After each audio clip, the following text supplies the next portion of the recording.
हाय, मैं हूं अमित दीक्षित और आप देख रहे हो अमित गणित वाला। आज हम इसमें सिखाने वाले हैं क्लास 7th के मैथमेटिक्स की एक्सरसाइज 4.6 में।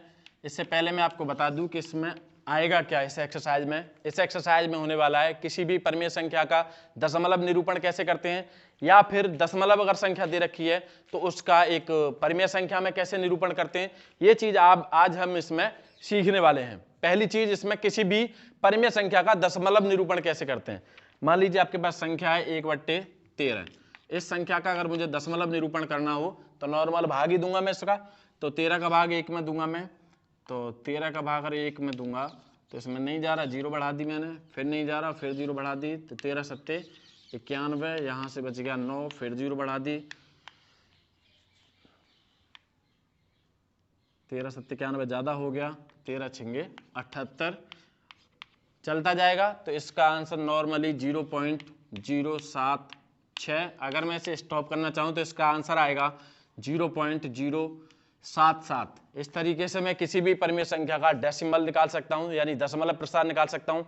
वैसे ही अगर मुझे दे रखी हो 3/5, तो 3/5 का मैं किस तरीके से निकालूंगा, तो 5 का भाग दूंगा 3 में, नहीं जा रहा, 0 बढ़ा दी मैंने, 5 छिंगे 30, यानी इसका जो दशमलव प्रसार आएगा वो आएगा 0.6। किसका? 3/5 का दशमलव प्रसार आएगा 0.6। इस तरीके से मैं दशमलव प्रसार किसी भी भिन्न का निकाल सकता हूं। अब इसमें वो कह रहा है कि निम्न को दशमलव में परिवर्तित कीजिए। पहला भी वही था, दशमलव में परिवर्तित करना है, दूसरा क्वेश्चन भी वही है, तो इसे मैं क्वेश्चन को छोड़ रहा हूं। नेक्स्ट क्वेश्चन है, बिना भाग दिए जांच करनी है कि कौन सी संख्या शांत दशमलव निरूपण की है। पहली चीज तो दशमलव निरूपण क्या होता है, शांत दशमलव निरूपण क्या है, अशांत दशमलव निरूपण क्या है, और कैसे मैं पहचान सकता हूं, कैसे मैं हल कर सकता हूं, ये चीज इसमें समझता हूं मैं। पहली चीज,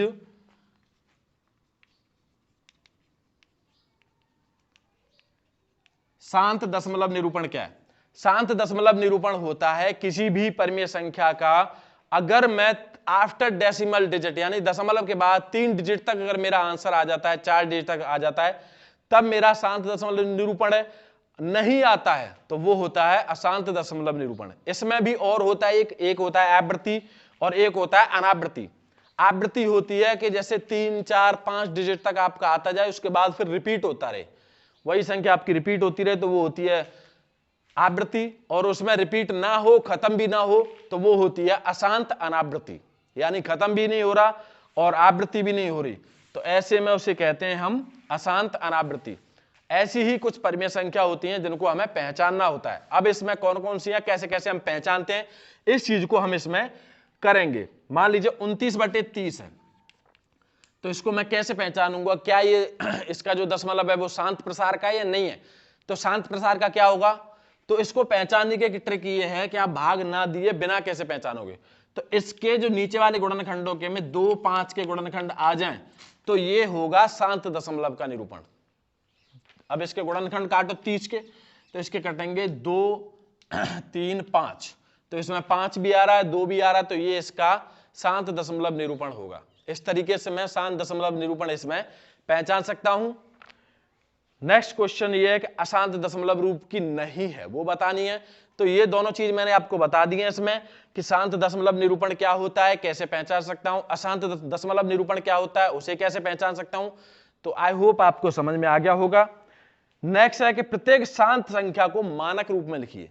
शांत संख्या का मतलब क्या है कि 3 दशमलव तक वो शांत होगी, आगे कोई डिवाइड नहीं हो रहा होगा, उसमें बड़ी नहीं हो रही होगी, वो 0.28 है, तो ये आपका शांत दशमलव है, ये तो हमें समझ में आ गया। अब इसका परिमेय संख्या में मानक रूप निकालिए।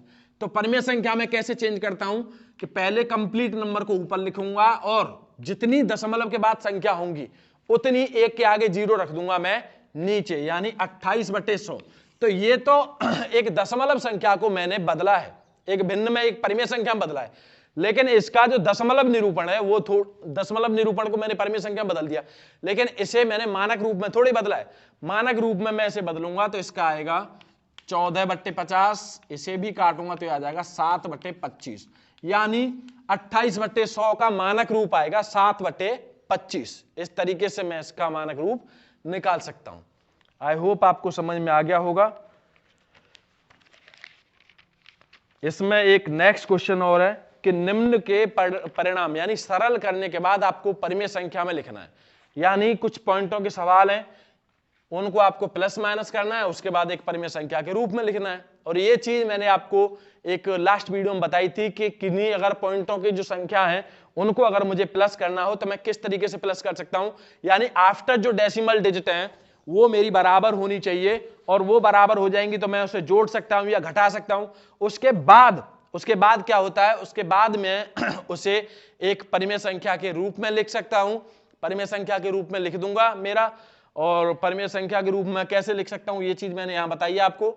आफ्टर मतलब टोटल संख्या उसे मैं ऊपर लिखूंगा, और दशमलव के बाद जितनी संख्या है उतनी एक के आगे जीरो रखूंगा मैं नीचे, और नॉर्मल मैं काट दूंगा, उसका मेरा मानक रूप निकल के आ जाएगा। आई होप आपको समझ में आ गया होगा। मैं अमित दीक्षित तब तक के लिए आपसे विदा लेता हूं, और नेक्स्ट वीडियो में मिलूंगा मैं एक इंटरेस्टिंग एक्सरसाइज के साथ, इंटरेस्टिंग टॉपिक के साथ। तब तक के लिए थैंक यू सो मच।